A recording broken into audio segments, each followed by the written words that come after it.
Surprisingly, you may have more discussion and more debate and more news about what some YouTubers said in an interview than these very substantial issues.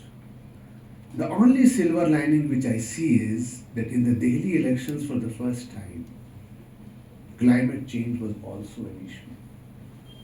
Generally, the issues are empowerment of women through new schemes of providing cash to them. Our political parties come up with their very ambitious manifesto, hardly talking about any climate change.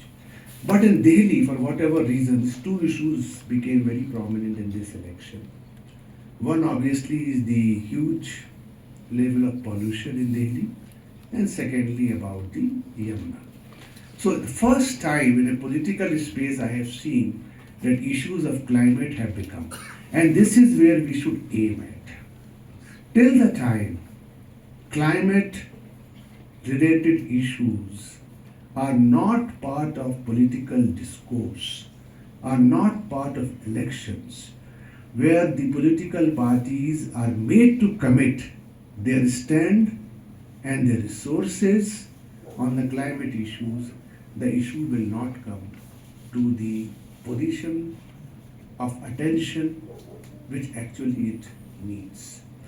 How do we force politicians, the policymakers, to talk about it, to think about it, is for us to do, for the people to do.